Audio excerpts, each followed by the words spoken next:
नमस्ते बच्चों। कक्षा 8 विषय विज्ञान और अपना लेसन है 5वां, कोयला और पेट्रोलियम। कोयला और पेट्रोलियम, तो इसके बारे में जो आधा पार्ट है वो अपने पीछे कर चुके हैं और जो आगे का आधा पार्ट है वो अपने स्टार्ट कर रहे हैं कि पृथ्वी के नीचे कोयला कैसे बना।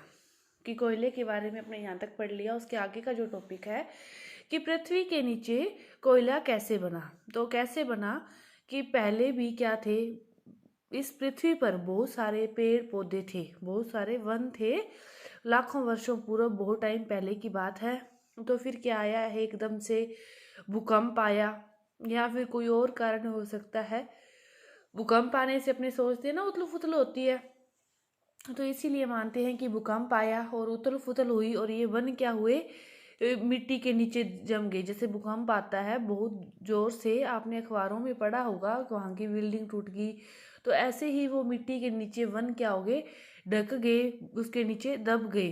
तो फिर बाद में कभी ताप बढ़ा कभी दाब बढ़ा, तो उसके कारण पृथ्वी के जो नीचे जो वनस्पति थी, जो वन थे, दब गए थे, वो किस में परिवर्तित हो गए, धीरे धीरे राख में परिवर्तित हो गए, कोयले में परिवर्तित हो गए। और इसी प्रक्रम को क्या कहते हैं, कार्बनीकरण कहते हैं। इसी प्रक्रम को क्या कहते हैं, कार्बनीकरण। इसी प्रक्रम को क्या कहते हैं, कार्बनीकरण कहते हैं। कि लाखों वर्षों पूर्व पृथ्वी पर वन थे, भूकंप आया या कोई और आपदा आई, वो क्या हुए, उथल पुथल हुई, पूरे वन क्या हो गए, मिट्टी के नीचे दब गए। फिर अत्यधिक ताप व दाब के कारण ये पृथ्वी के नीचे जो वनस्पति थी वो धीरे धीरे क्या होगी, मृत हो गई और फिर किस में परिवर्तित होगी, कोयले में परिवर्तित होगी। और इसी प्रक्रम को क्या कहते हैं, कार्बनीकरण कहते हैं। इस प्रक्रम को क्या कहते हैं, कार्बनीकरण कहते हैं। इसके बाद देखो पेट्रोलियम। पेट्रोलियम शब्द की उत्पत्ति दो शब्दों से हुई है, पेट्रा और ओलियम। पेट्रा और ओलियम। जो पेट्रा है इसका अर्थ है चट्टान और ओलियम का अर्थ क्या हुआ, तेल। पेट्रोलियम शब्द की उत्पत्ति समझो, पेट्रा और ओलियम दो शब्दों से हुई, पेट्रा और ओलियम। पेट्रा का अर्थ चट्टान और ओलियम का अर्थ क्या है, तेल। तो गाड़ियों में ईंधन के रूप में पेट्रोल एवं डीजल का उपयोग किया जाता है ना गाड़ियों में। तो आजकल तो सीएनजी गैस का भी होने लग गया, लेकिन पहले तो लगभग सारी गाड़ियां किस पे थी, पेट्रोल व डीजल पे ही थी। तो ऐसे ही ईंधन का स्रोत है पेट्रोलियम। पेट्रोलियम से ही आगे सारे ये वर्गीकृत होते हैं, तो इसी का स्रोत क्या है, पेट्रोलियम। पेट्रोलियम शब्द की उत्पत्ति के बारे में समझ गए होंगे कि दो शब्दों से मिलकर पेट्रोलियम बनता है, पेट्राओलियम। पेट्रा चट्टान और ओलियम तेल, चट्टान और तेल। पेट्रोलियम गहरे रंग का क्या है, तेलीय द्रव है, जिसे जमीन के नीचे और चट्टानों के मध्य से निकाला जा सकता है। अब देखो, पेट्रा का अर्थ चट्टान और ओलियम का अर्थ क्या हो गया, तेल। मतलब क्या होगा, चट्टान का तेल। क्या हो गया इसका मतलब, चट्टान का तेल। समझ रहे हो इस बात को। तो इसीलिए जो पेट्रोलियम को कहाँ से निकाला जाता है, चट्टानों के मध्य से निकाला जाता है, इसलिए क्या कह सकते हैं कि यह क्या है, चट्टान का तेल है। पेट्रोलियम का रंग कैसा होता है, गहरे रंग का। ये क्या है, एक तेलीय द्रव है, गहरे रंग का एक तेलीय द्रव है। पेट्रोलियम का निर्माण कैसे हुआ, समझ लो कि पेट्रोलियम का निर्माण समुद्री जीवों से हुआ। कोयले का निर्माण तो वनों से हुआ कि भूकंप आया, वन गहरे थे, उसके नीचे दब गए मिट्टी के, और फिर अत्यधिक ताप है, ताप के कारण उससे क्या बन गया, कोयला बन गया। तो पेट्रोलियम का निर्माण किससे हुआ, समुद्री जीवों से हुआ। जब ये जीव मृत हुए, इनके शरीर समुद्र के तली में जाकर जम गए, फिर रेत और मिट्टी की तहों द्वारा ढक गए। समुद्री जीवों के द्वारा कह रहा है ना कि समुद्री जीवों के द्वारा हुआ। तो पानी के अंदर कोई जीव मृत होता है तो उसके शरीर क्या होते हैं, समुद्र के नीचे बैठ जाते हैं तली में, और फिर धीरे धीरे उसके ऊपर क्या आ जाती है, पानी से एक साथ साथ क्या आती है, रेत आती है, और उसके तहों में क्या हो जाते हैं, ये ढक गए। तो लाखों वर्षों में वायु की अनुपस्थिति, अब एक तो पानी के अंदर है, एक नीचे मिट्टी में दब गए, तो वहां पे फिर वायु की अनुपस्थिति है, उच्च ताप और उच्च दाब ने मृत जीवों से पेट्रोलियम या प्राकृतिक गैस का निर्माण हुआ। उन्हीं के शरीर से फिर क्या बन गया, एक तेल प्रकार का तेल बन गया, उसको नाम दे दिया पेट्रोलियम, या फिर नाम दे दिया प्राकृतिक गैस। इस बात को समझो कि पेट्रोलियम का निर्माण किससे हुआ, समुद्री जीवों से हुआ, कि वो मरने के पश्चात समुद्र की तली में वो मतलब तली में आ जाते हैं, तो उसके ऊपर फिर धीरे धीरे रेत आती जाती है, वह ढक जाते हैं। और समुद्र की तली में ऑक्सीजन की क्या होती है, एब्सेंस होती है, और उच्च ताप और उच्च दाब होता है। तो इन सभी चीज़ों के कारण अमृत जीवों से पेट्रोलियम और प्राकृतिक गैस का फिर क्या हो गया, निर्माण हो गया। पेट्रोलियम के जो विभिन्न घटकों का, पेट्रोलियम अकेला पेट्रोलियम प्राप्त करने के बाद उसको एक विधि के द्वारा गुजारा जाता है, जिससे बहुत सारी चीज़ें प्राप्त होती है। पेट्रोलियम कई चीज़ों का मिश्रण है। पेट्रोलियम को प्राप्त करने के बाद उसे एक विभिन्न विधियों के द्वारा गुजार कर कई चीज़ें प्राप्त होती है। देखो, पेट्रोलियम से पेट्रोलियम गैस प्राप्त होती है, पेट्रोल प्राप्त होता है, डीजल प्राप्त होता है, स्नेहक तेल प्राप्त होता है, पैराफिन और मोम, बहुत सारे घटक हैं, 8-9, वो सारे के सारे इससे प्राप्त होते हैं। पेट्रोलियम के विभिन्न घटकों को पृथक करने की प्रक्रिया क्या कहलाती है, परिष्करण कहलाती है। पेट्रोलियम से उसके सभी घटकों को अलग अलग करने की प्रक्रिया क्या कहलाती है, परिष्करण कहलाती है। पेट्रोलियम से ही पेट्रोल, डीजल, स्नेहक तेल, पैराफिन, मोम, ये सारे प्राप्त होते हैं। किससे प्राप्त होते हैं, ये पेट्रोलियम से ही प्राप्त होते हैं। और इसको पेट्रोलियम से ही इन सभी को प्राप्त करने की प्रक्रिया क्या कहलाती है, परिष्करण कहलाती है। पेट्रोलियम और प्राकृतिक गैस से अनेक उपयोगी पदार्थ प्राप्त होते हैं। अभी जैसे अपनी बात कर रही हैं कि पेट्रोलियम और प्राकृतिक गैस से क्या है, अनेक उपयोगी पदार्थ प्राप्त होते हैं। और इन्हीं पदार्थों को क्या कहते हैं, पेट्रो रसायन कहते हैं। इन्हीं पदार्थों को क्या कहते हैं, पेट्रो रसायन कहते हैं। पेट्रोलियम और प्राकृतिक गैस से अनेक उपयोगी पदार्थ प्राप्त होते हैं, और इन्हीं पदार्थों को क्या कहते हैं, पेट्रो रसायन कहते हैं। इसका उपयोग अपमार्जक, रेशे, पॉलीएस्टर, नाइलॉन, एक्रिलिक, पॉलीएथीन, प्लास्टिक आदि के निर्माण में भी किया जाता है। इसी पेट्रो रसायन का उपयोग या पेट्रोलियम का उपयोग अपमार्जक, रेशे, पॉलीएस्टर, नाइलॉन, पॉलीथीन, प्लास्टिक आदि के निर्माण में किया जाता है। प्राकृतिक गैस से जो प्राप्त है हाइड्रोजन गैस का उपयोग, प्राकृतिक गैस से जो प्राप्त हाइड्रोजन गैस होती है उसका उपयोग यूरिया के उत्पादन में किया जाता है। देखो कि उनके से अपने को पेट्रोल, डीजल, ये चीज़ें तो प्राप्त हुई जो अपने इनको वाहनों में यूज़ करते हैं। किसी का यूज रसोई घर में करते हैं, किसी का यूज़ कहाँ करते हैं। लेकिन इसके अलावा जो हाइड्रोजन गैस प्राप्त होती है, उस हाइड्रोजन गैस से क्या करते हैं, यूरिया के निर्माण में या यूरिया के उत्पादन में भी उसका भी यूज़ किया जाता है। व्यावसायिक महत्व हो गया ना फिर ये तो इसी व्यावसायिक महत्व के कारण पेट्रोलियम को क्या कहते हैं, काला सोना भी कहते हैं।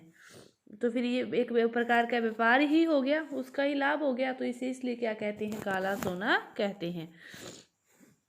प्राकृतिक गैस क्या है, एक महत्वपूर्ण जीवाश्म ईंधन है। प्राकृतिक गैस क्या है, एक महत्वपूर्ण जीवाश्म ईंधन है। इसका परिवहन पाइपों द्वारा सरलतापूर्वक किया जा सकता है, और इसे उच्च दाब पर संपीड़ित करके सीएनजी के रूप में भंडारित किया जाता है। सीएनजी क्या है, एक कम प्रदूषणकारी और स्वच्छ ईंधन है, और सीएनजी का उपयोग आजकल वाहनों में अधिक किया जाने लग गया। सीएनजी का उपयोग ईंधन के रूप में वाहनों में किया जाने लग गया।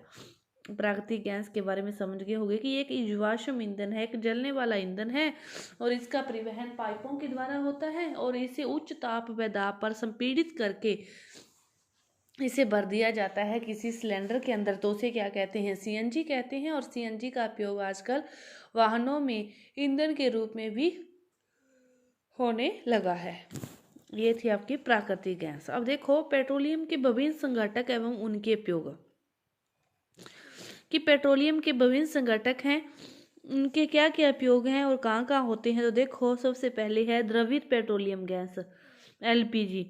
एलपीजी का उपयोग घरों व उद्योगों में ईंधन के रूप में किया जाता है। घरों में जो गैस यूज करते हैं उसे क्या कहते हैं, एलपीजी।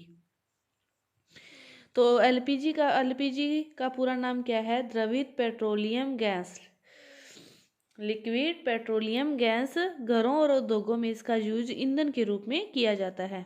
फिर है पेट्रोल मोटर ईंधन, शुष्क धुलाई के लिए ये विलायक हैं। पेट्रोल क्या है, मोटर ईंधन में भी इसका यूज किया जाता है और शुष्क धुलाई के लिए भी ये एक विलायक का कार्य करता है। इसके अलावा मिट्टी का तेल का प्रयोग स्टोव में, लैंप में, जेट वायुयान के ईंधन, इन सभी में किया जाता है मिट्टी के तेल का उपयोग। डीजल का उपयोग भारी मोटर वाहनों और विद्युत जनरेटरों के लिए ईंधन। डीजल क्या है, भारी मोटर वाहनों में भी और विद्युत जनरेटरों के लिए भी इसका उपयोग ईंधन के रूप में किया जाता है। मिट्टी के तेल का उपयोग तो सभी जानते होंगे, स्टोव, लैंप, जेट वायुयान के लिए किया जाता है। स्नेहक तेल का उपयोग स्नेहक के रूप में, पैराफिन मोम का उपयोग मरहम में, मोमबत्ती में, वैसलीन जो यूज करते हो ना, उसमें किसका प्रयोग होता है, पैराफिन मोम का प्रयोग होता है, जो क्या है, पेट्रोलियम का एक घटक है। बिटुमीन पेंट व सड़क निर्माण में, बिटुमेन का उपयोग पेंट करने में भी और सड़क निर्माण में भी इसका यूज किया जाता है। तो आप सभी का यूज देख चुके हो। तो मतलब सबसे पहले देखा आपने एलपीजी का घरों में, ईंधन में, फिर पेट्रोल का देखा, मोटर ईंधन में और शुष्क धुलाई में, फिर मिट्टी के तेल का देखा, स्टोव, लैंप, जेट वायुयान के लिए, डीजल का देखा भारी मोटर वाहनों में और विद्युत जनरेटरों में, विद्युत के जनरेटर हैं उसमें भी किसका उपयोग किया जाता है, डीजल का उपयोग किया जाता है। इसके बाद स्नेहक तेल का देखा, स्नेहक के रूप में पैराफिन का देखा, मरहम में, मोमबत्ती में, वैसलीन आदि में और बिटुमिन का देखा पेंट एवं सड़क निर्माण में। इसके बाद है जीवाश्म जो ईंधन है ये क्या है, वायु प्रदूषण का कारक है। ये सभी के लाभ के साथ साथ उसकी कोई ना कोई हानि भी होती है। तो इसी प्रकार जो जीवाश्म ईंधन है, जलने वाले ईंधन है, इसका जितना लाभ है उसके साथ साथ यह है वायु प्रदूषण का एक कारक है। जीवाश्म ईंधन का जलना वायु प्रदूषण का क्या है, प्रमुख कारण है। इससे अनेक तरह के पर्यावरणीय समस्याएं उत्पन्न हो जाती है। अतः यह आवश्यक है कि हम इन ईंधनों का उपयोग तभी करें जब नितांत आवश्यक हो। जीवाश्म ईंधन का जलना वायु प्रदूषण का क्या है, प्रमुख कारण है और इससे क्या होती है, अनेक तरह की पर्यावरणीय समस्याएं उत्पन्न हो सकती है। बहुत ही समस्याएं जैसे जैसे जलता है तो उत्पन्न हो सकती है। तभी कहते हैं कि इनका उपयोग, हमें सभी इन ईंधनों का उपयोग तभी करना चाहिए जब नितांत आवश्यक हो, बेफालतू इनको नहीं जलाना चाहिए।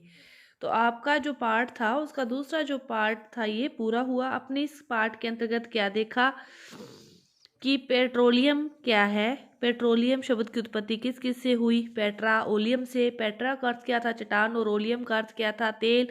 तो पेट्रोलियम क्या हुआ, चट्टान का तेल। पेट्रोलियम क्या हुआ, चट्टान का तेल। तो पेट्रोलियम शब्द, कोयला तो कैसे बना था कि जो वर्ष थे वो भूकंप आने से लाखों वर्षों पूर्व नीचे दब गए, फिर उच्च ताप दाब के कारण उनसे किसकी उत्पत्ति हुई, कोयले की उत्पत्ति हुई।